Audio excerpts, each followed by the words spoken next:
Krishna. Hare Krishna, Prabhu. Hare Krishna. In the name.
Hare Krishna, and welcome to this week's virtual Sunday Feast program.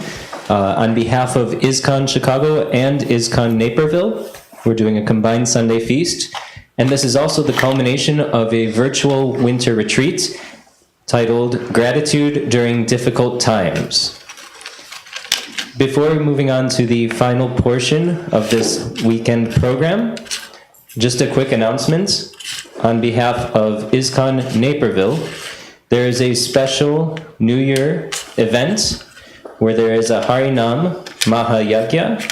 So it's a virtual event, and information is available on the ISKCON Naperville website, where collectively on January 1st, we will chant 6 million holy names. And just because it's ISKCON Naperville putting it on doesn't mean we can't all participate and support that event to help reach that goal of 6 million holy names, and it's a fantastic way to ring in the new year. So more information at ISKCON Naperville's website.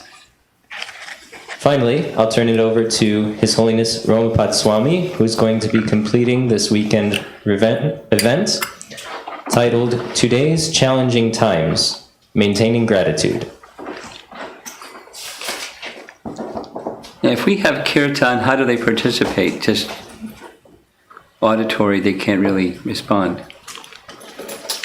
Here we go. Jaya Radha Madhava Kunjabi Adi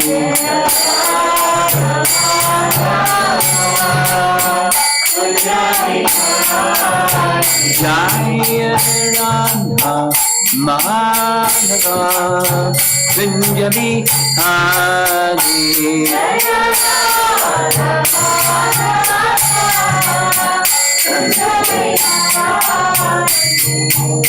Gopi Jana Balabha Girivadhari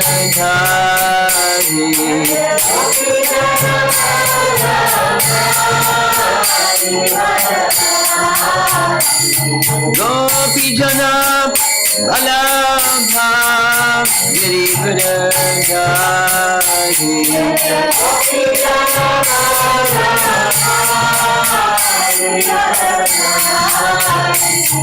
Yasoda Nandana Brajachana Nandana Yasoda Nandana Brajachana Nandana Yamana Tira Brajachadi Yamana Tira Brajachadi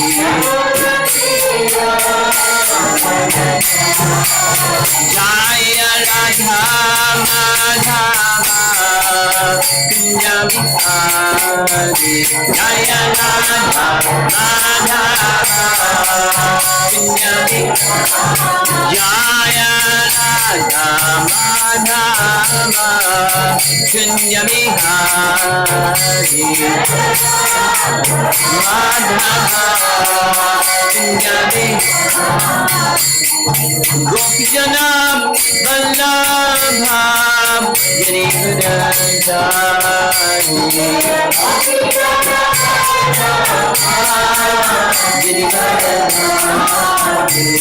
Gopi Jana Vallabha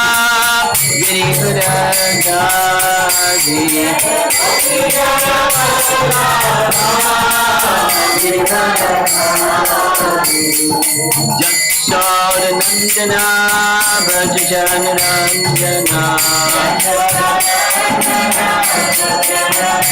Jasoda Nandana Brajachana Nandana Jamana Tira Brajachadi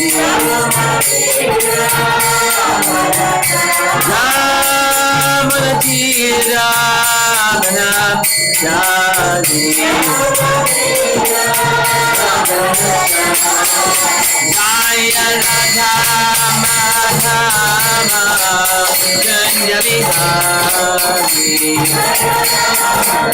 Madhava Kunjabihari Jaya Radha Madhava Kunjabihari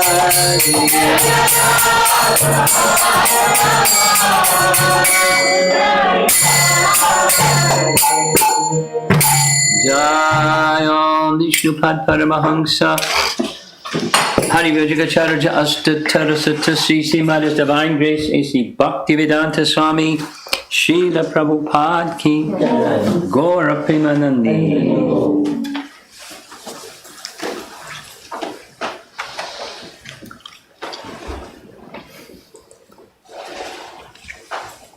For those of you that have been attending the classes this weekend and Friday, this holiday,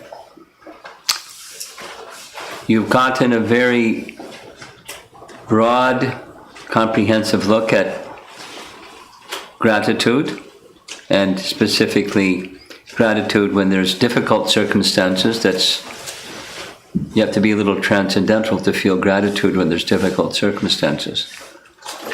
And the times that we're passing through, pretty obvious in the upper right-hand corner, it's a COVID virus. And in the upper left-hand corner, that's hurricane down there in the Gulf, heading for somewhere in the lower regions of the United States, and other diseases, and lots of difficulties of many descriptions. So how to maintain, how to feel gratitude, even during those difficult times that we're passing through.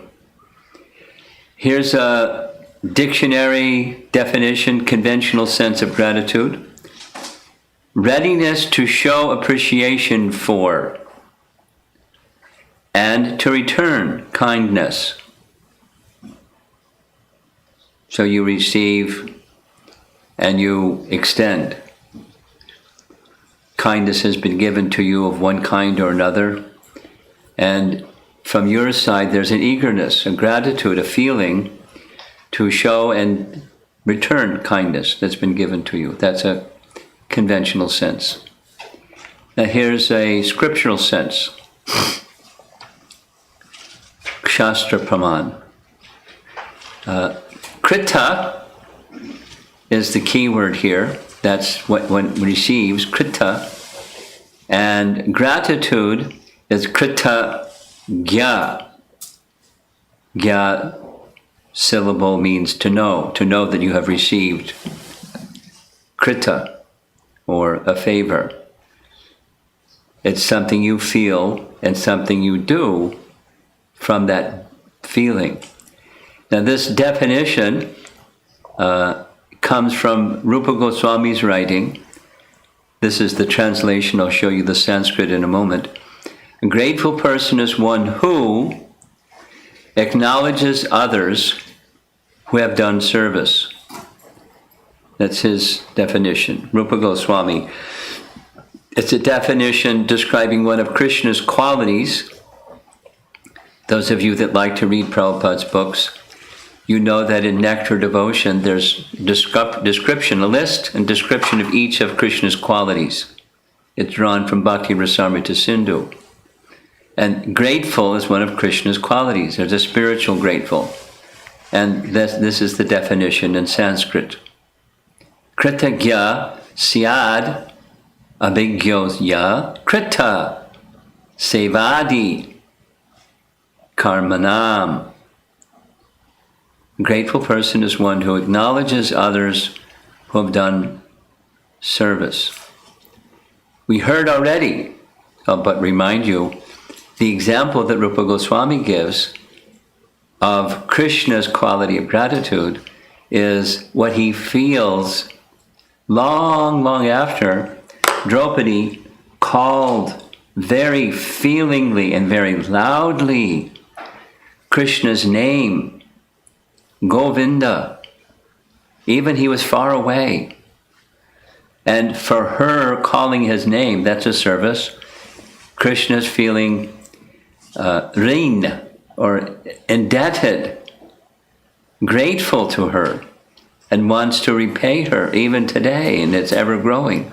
That's the example given by Rupa Goswami from this very verse, the next verse in Bhakti Rasamrita Sindhu. Now, notice the Sanskrit.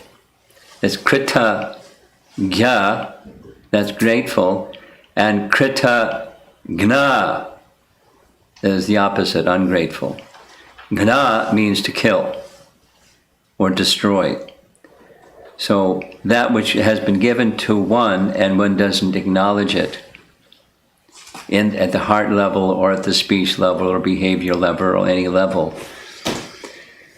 that's ungrateful. Now we're going to give two examples of grateful and ungrateful, because we heard this morning people were saying, hey, where's Ramayan in all of this? So this is a Ramayan example. I couldn't find a better illustration, but this is the mountain that rose from the sea, Minda, right?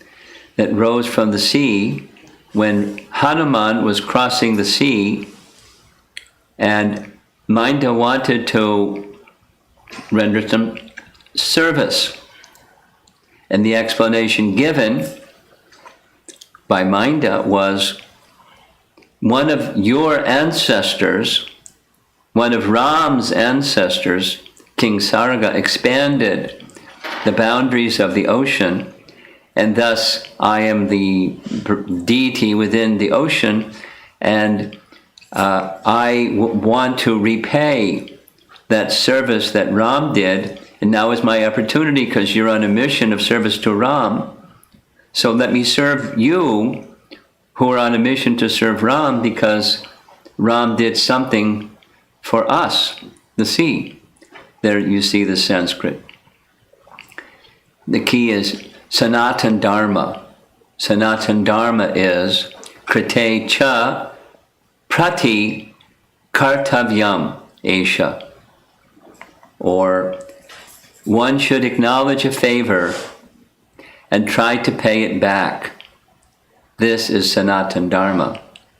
Pretty nice, huh? One should acknowledge a favor and try to pay it back. This is Sanatan Dharma. So within the story, this is Sundara Kanda. It's Sundara Hanuman, who's on a mission of serving Ram. And one who's on a mission of serving Ram, we offer respect because they're doing such nice service for Ram, and particularly the ocean, because the ocean benefited directly by even a distant ancestor of Ram. Let me pay back. Try. So what did Hanuman do? He said, sorry, I'm on a mission, but because you've come, he touched the mountain with his benedicting hand, smiled, and continued on his journey. He acknowledged the favor, didn't say, get out of my way, I've got a greater mission than offering respect to you. Hanuman was very graceful and noble, so he honored the mountain service, but continued. And then, another Ramayan example is just the opposite. In case you don't recognize who that is, with the crown on, that's Sugriva, king of the monkeys. And over here, they have a beard. That's not normally how we find Ram and Lakshman, but it's Ram and Lakshman. And Ram is feeling very sorrowful in the absence of Sita, and Lakshman is trying to placate Ram. And the 4 months of the rainy season have passed when Sugriva promised, he made a pledge to help Ram regain Sita now that Sugriva regained his wife. So Lakshman came bearing a message from Ram to let Sugriva know 4 months of the rainy season have passed. You made a promise, and you're not fulfilling your promise. Only Lakshman was not just like gently delivering a message. He was on fire. And several things happened, but when he came before Sugriva finally, he said, Brahmagne, see, remember that recognize that syllable G-H-N-E means to destroy or to kill. So that first word means killing a Brahmana, Brahmagne. Cha, Surape, that means becoming a drunkard or drinking alcohol. Cha, Chore, means a thief, like Krishna was Makanchor. Chore. And Bhanga, Vrate, a breaker of a vow. We spoke some things this morning and yesterday about vows and keeping vows and so forth. So then those are 4 cases of persons who, Nishkritir. Nishkriti means atonement. So there are regulations or means for atoning for those 4 sins. But this other one, kritagne, that is being ungrateful, na asti nishkriti. Nishkriti, atonement. There's no atonement. There's no way to counteract the offense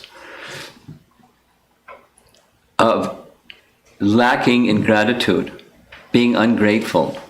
Sugriva, you're ungrateful, and there's no atonement for you. And I've got a really sharp sword and bow and arrows here. I'll fix your problem. He didn't do that, but he was teaching a lesson. So Ramayana is filled with lessons of culture or the violation of culture, as Mahabharata is similarly. People that don't read these literatures, they really don't know what culture is. They don't have a clue. They have their own idea, but it's vox populi culture and not really what culture is from any scriptural standard. So this is our Shastra Paman. What gratitude and the opposite, ungrateful or violating of gratitude. There's no atonement for that. That's pretty serious.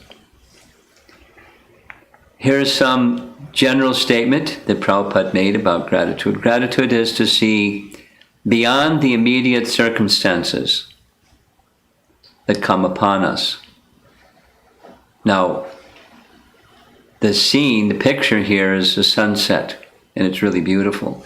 So one would go, wow, look at that beautiful sunset. And Prabhupada is encouraging us to see what's beyond the beautiful sunset. That is the person that's behind the creation. If you think that the art is beautiful, you should see the artist. This is just the spark of his beauty, Krishna. Now, another nice example that's related to our founder, Acharya Srila Prabhupada, I don't have my little sound device that amplifies sound. Do you have yours? Do you have a microphone? I can put it by my computer, right by your left knee. I hope this will work. Oh, it's not increasing in volume. Not increasing in volume. Hang on, folks.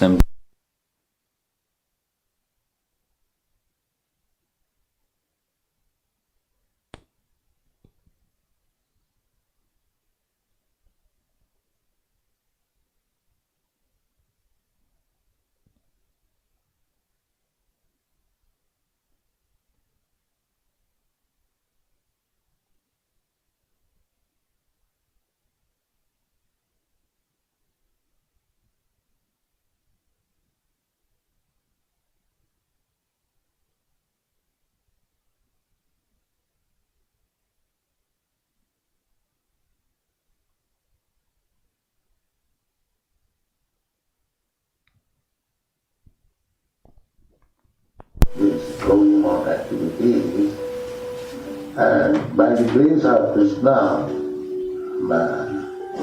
my business also is not going very well.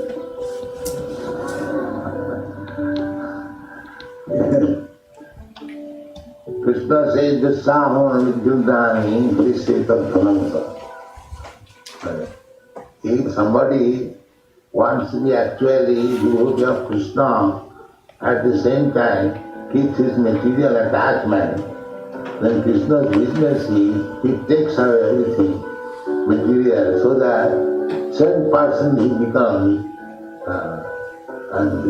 dependent on him. So that actually happened to my life. I was obliged to come to his own life, to take out this very seriously. And I was dreaming that Bhaktisiddhanta Saraswati Thakur is calling me. Please come out with me.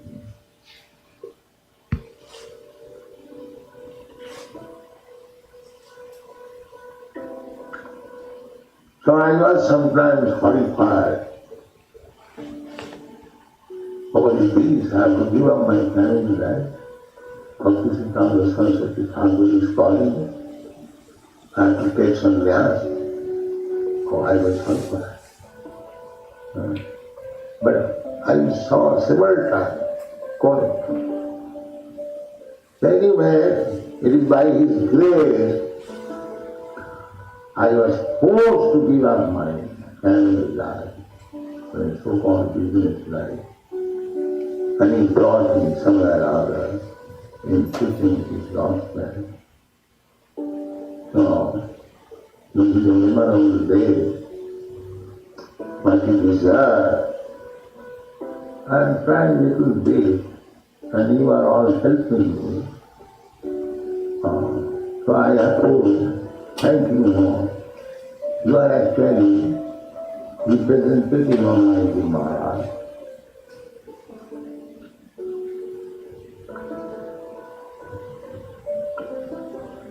Because you are helping me in executing the order of my Guru Maharaj. Thank you very much.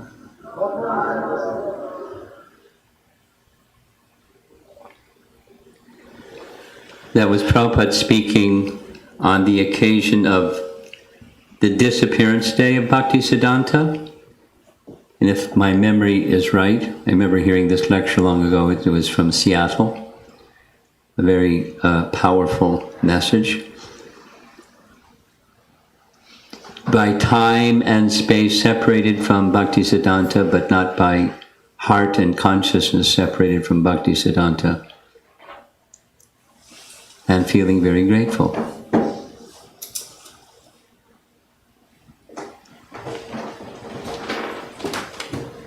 So that's the concept of gratitude with different images to help us get a sense of gratitude, and then comes the difficult times part. And there are more common responses than feeling gratitude. Here's one response. Oh no. Look at this situation. What am I going to do? Perplexed. Or fearful. No. Or more meandering through a forest of uncertainty. Look at the image that's on the backpack. The face that looks like... it's kind of how I have been considering, the COVID situation. When we had no idea, I had no experience in this lifetime, at least, of all the uncertainties and making plans and this and that, and you can't make plans hardly. Who knows?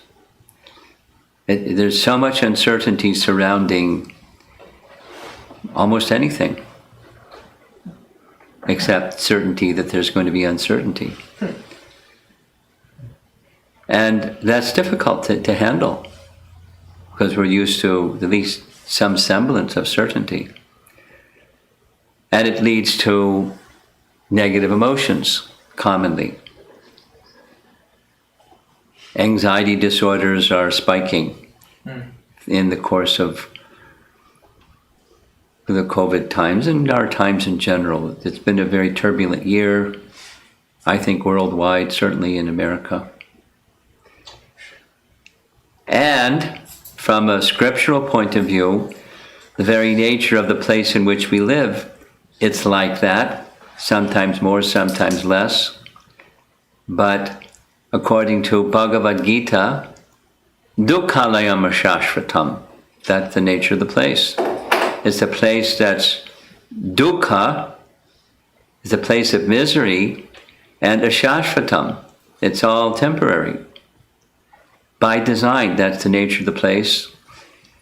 That's where we are. Temporary place of misery. Not very inviting, is it?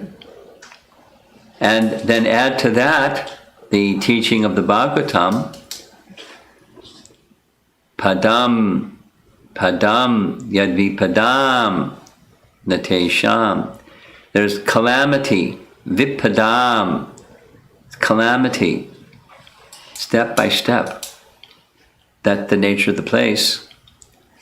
So it doesn't make it easier to feel grateful during difficult times when calamity and misery and temporary everything. Remaining grateful at heart.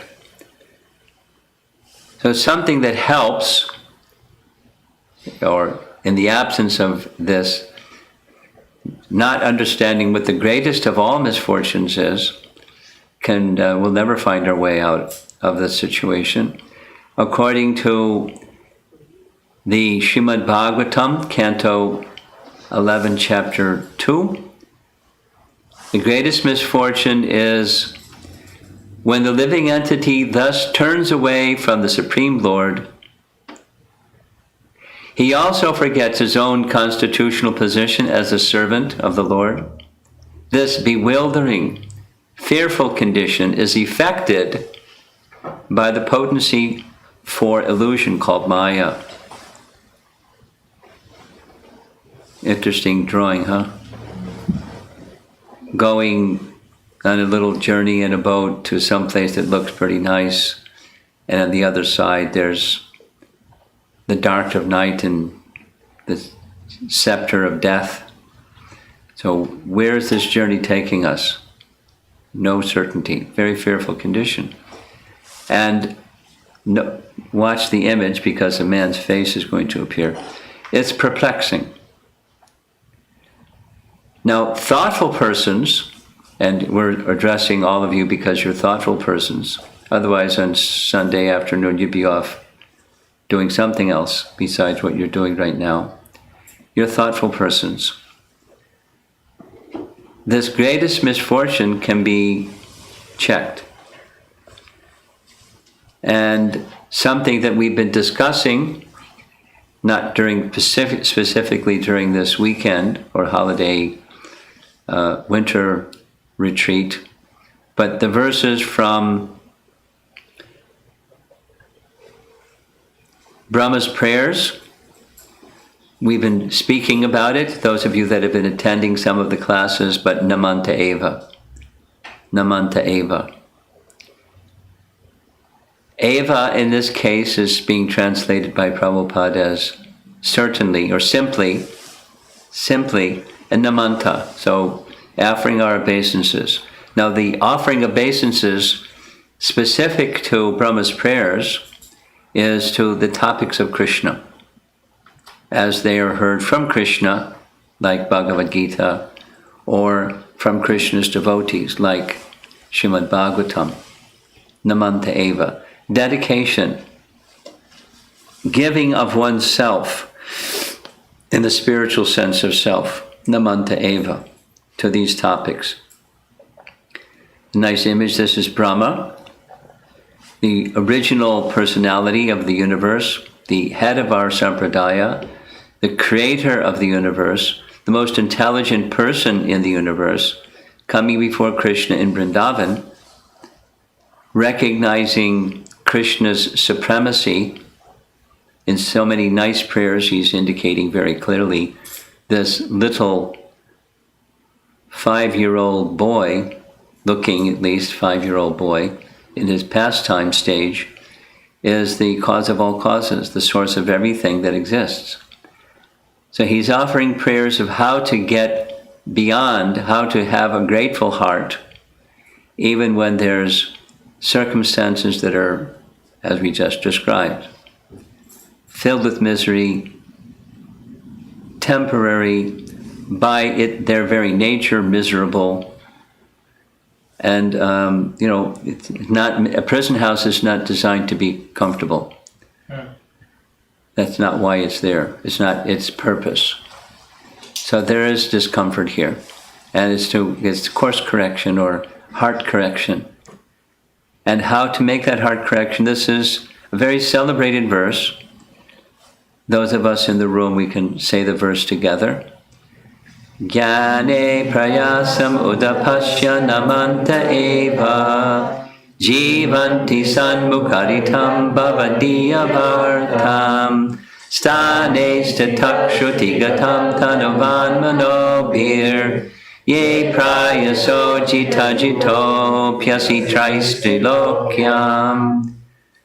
I've become very fond of this verse.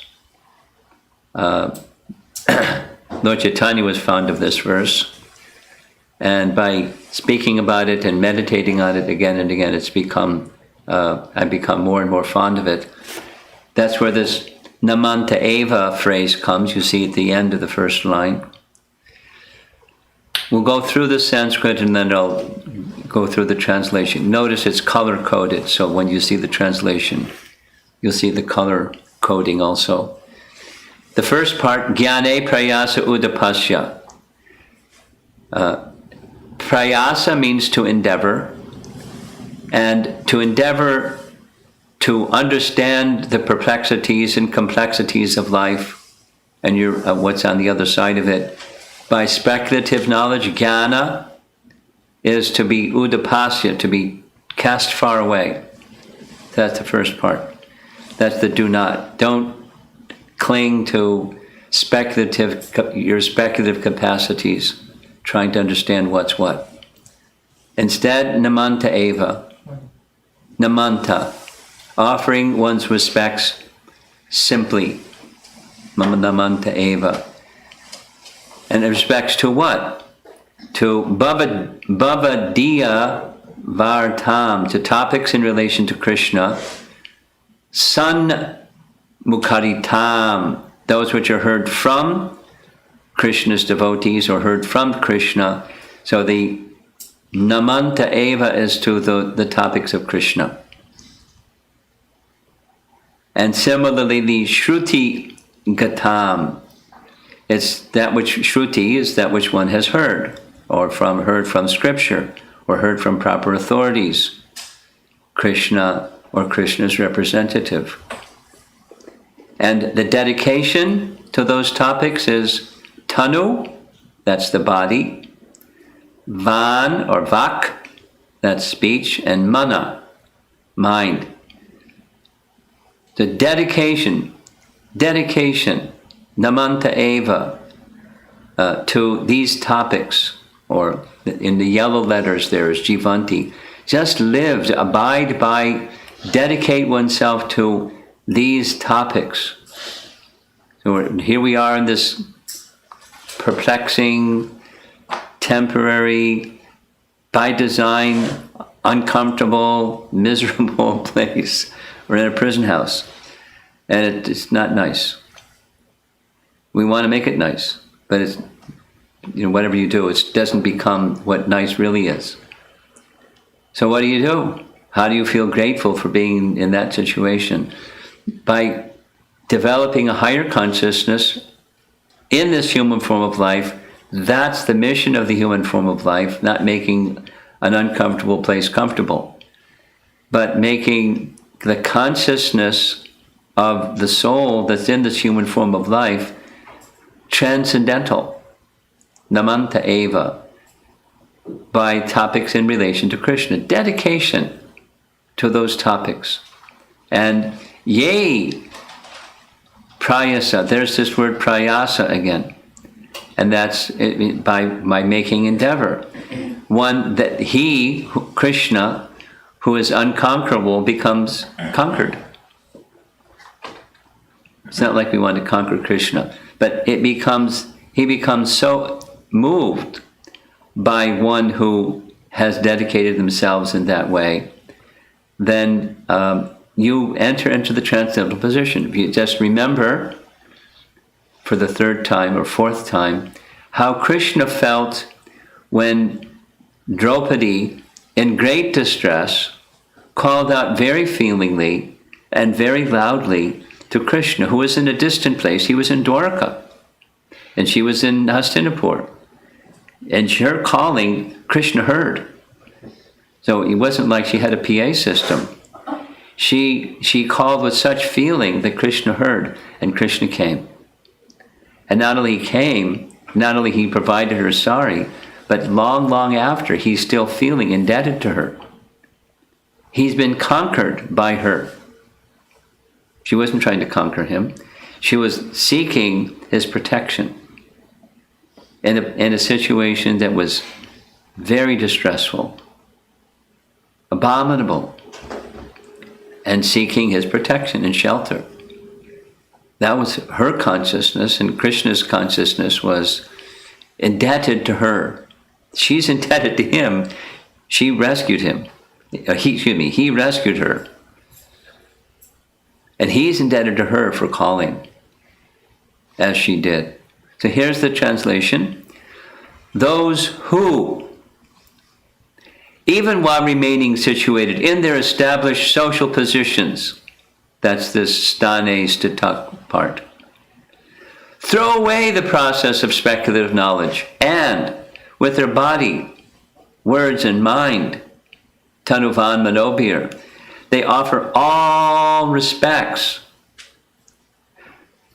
to the descriptions of your personality and activities, dedicating their lives to these narrations, Bhavadiya Vartam, which are vibrated by you personally and by your pure devotees, Sanmukharitam.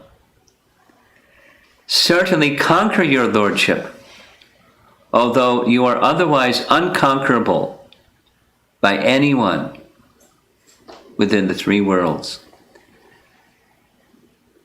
The goal is not to conquer Krishna, the goal is to connect with Krishna.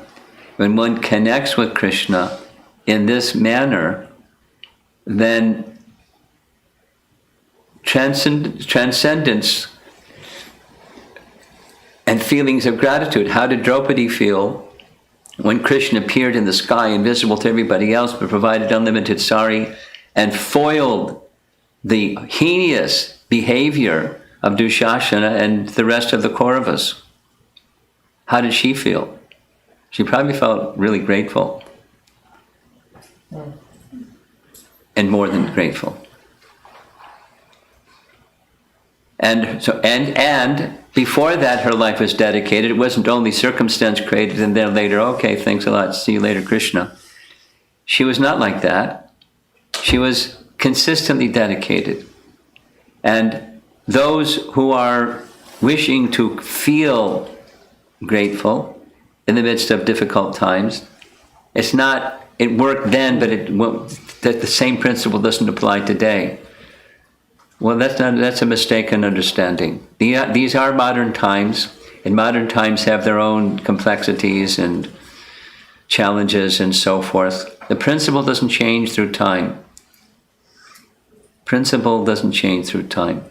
One can feel gratitude. You can feel that Krishna connection and Krishna's protection and Krishna's kindness even in the most difficult circumstances. There's a very nice verse which is in Bhagavad Gita chapter 6, the last little section of that series of verses that describes samadhi.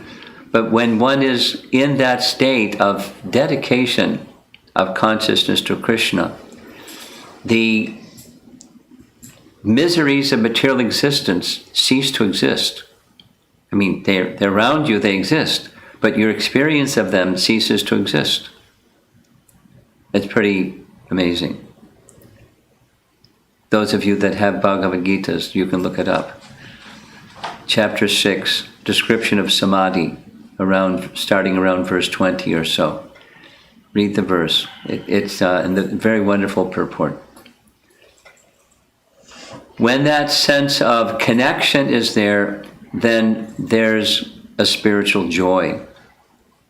I like this image that little flower may have grown naturally. Maybe somebody just stuck it in the crack in the sidewalk, but there's joy to be had even in the midst of duality, where there isn't something to be joyful about in the duality situation surrounding you.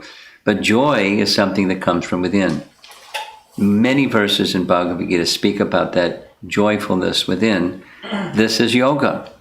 It's not just one that does Hatha Yoga and Ashtanga Yoga and you feel the joy within. It's the culmination of all yoga systems, the bhakti. One feels a joy within, a spiritual joy. And that spiritual joy is to know who you are. And part of knowing who you are is knowing who you aren't. Because we're too much identifying with who we aren't instead of who we are. So it's hard to progress to spiritual joy. But a symptom of that, this is found in 2 places in Bhagavad Gita, the Brahmabhuta phrase. Brahmabhuta, in one sense, in simple terms, it means to know who you are. To know that you are Brahman. And the first symptom, prasanatma, that spiritual joy that's within. And when there's spiritual joy within, the out can be duality of this type or that type. But na sochati, na kanksati, hankering and lamenting. Guaranteed. Guaranteed. Triple guaranteed. Misery. So you have to have a plan. You have to have an idea of how you're going to move with your left foot or your right foot next, in what direction. So when you're living a life of devotion, the direction that you take in your activities is to know yourself. And to know yourself means to know Krishna. And to know Krishna means to serve Krishna. Then you can know Krishna, then you can know yourself. And as you get closer to that, prasanatma, nasochati nakanksati, samak sarveshu bhuteshu. Just yesterday, Friday was Gita Jayanti, so you probably all have your Bhagavad Gitas by now, and probably have given gifts of Bhagavad Gita to many people. So look up this verse. It's a nice verse to learn. And enter into the meaning of it, not just learn what it says, but enter into the meaning. Samak sarveshu bhuteshu is the next line. Sarva bhuteshu, all living entities. Sama, seeing with equal vision. Sama, seeing with equal vision, all living entities. And treating others with that equal vision. That is, the kindness that has come to you through Krishna, you extend that kindness that's come to you through Krishna to others. Appropriately. Maybe different ways that kindness is shown to different personalities in different circumstances. But in principle, samak sarveshu bhuteshu. Then, mad bhaktim labate param. Then your devotional service begins. So now we're just in preparation stage, practicing class. That's good. We're doing sadhana bhakti. And then bhava bhakti, where it's spontaneous, because devotional service is who we are. And that being who you are, that's joyful. And being who you aren't is pretty uncomfortable. It's a diseased condition. And we're living in an atmosphere that's filled with diseased people, not just, COVID-19 victims, but people that have the material disease, this greatest misery of Maya, and being moved by Maya and don't even know it. And we're to a large extent moved by Maya, and we don't know it. We're also diseased. So this is like, the nice hospital where we can get well and feel grateful as we're becoming well. And especially being able to associate with other people who are not diseased, who are well. That's really good fortune. That's sadhu sangha. So we have that opportunity. It's being extended to us by the grace of our founder Acharya. And, in the hospital, there's still some people that are diseased, and there's some devotees that are less than Brahmabhuta stage devotees. But the process, the bhakti process, practicing bhakti process, has the potential to carry us to that gratitude position. And then deal in practical terms with the duality that's moving around us. Sometimes this and sometimes that. That's the path of bhakti. And all the while, chanting the holy name as our foundational core practice of bhakti. So there she is. She's going through that same forest of uncertainty, but there's a lot of light on her path because of the chanting of the holy name. And we can be in that same position. Move towards the light. Jyotir Gama. Go towards the light. That's a joyful process, a joyful path. So there we are. Experiencing gratitude even in the midst of our difficult modern times. Compliments of Krishna, his teaching of Bhagavad Gita, further elaboration of that teaching in Srimad Bhagavatam and rooted in the holy name. So let's see if there's some discussion. Purposefully, this was a little bit on the shorter side, so we could have lots of time for discussion. But already it's 40 minutes, 50 minutes. Wasn't so short after all. Sorry about that. Well, we have 10 minutes for discussion. Anybody have some questions?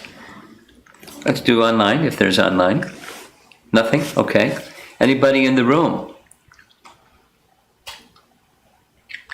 Okay, well, thank you very much. I'm ready to move on.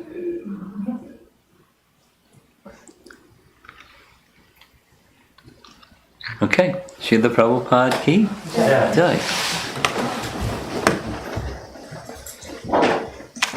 Hare Krishna, everyone. Thank you so much for joining, especially those who are virtually traveling from afar to participate in this retreat and festival.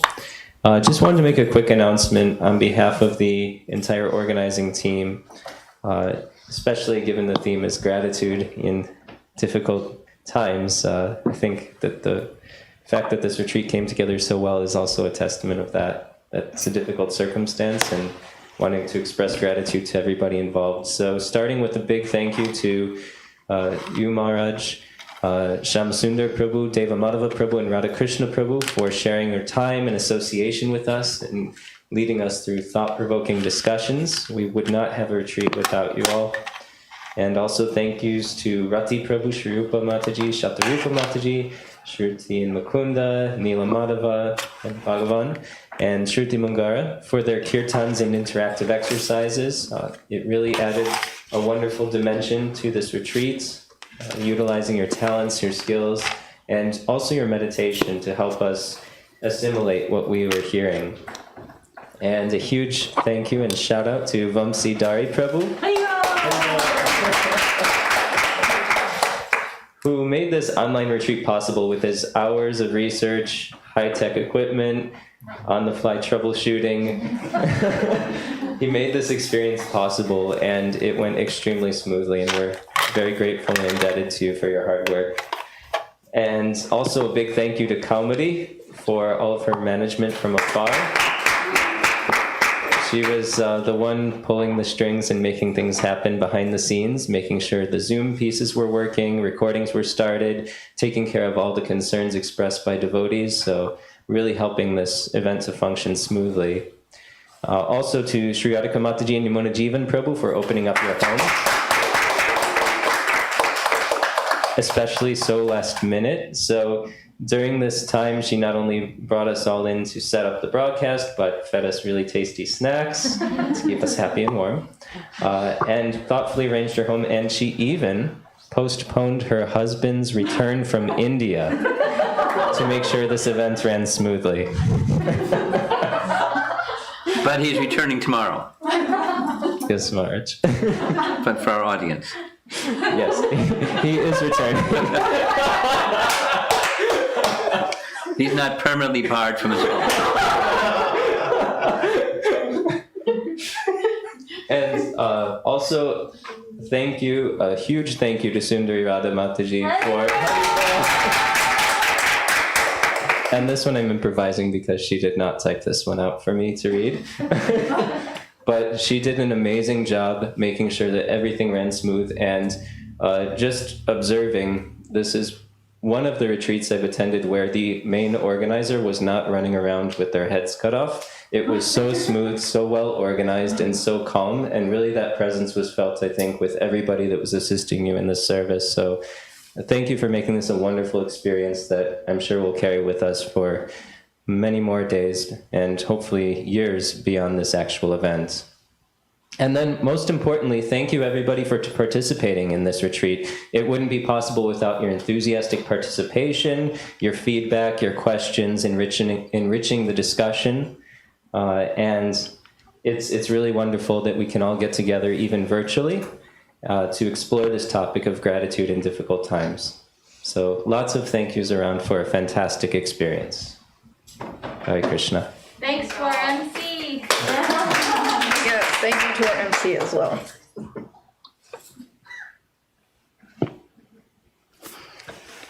You have some surprises over there? Oh, yes, as they're leaving. I have some snacks. Oh, good. Should we end it? Yeah.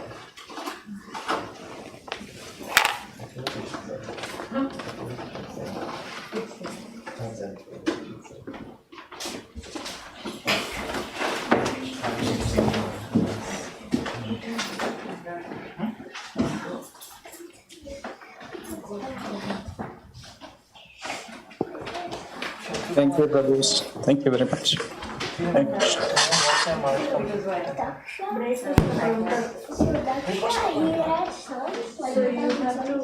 you.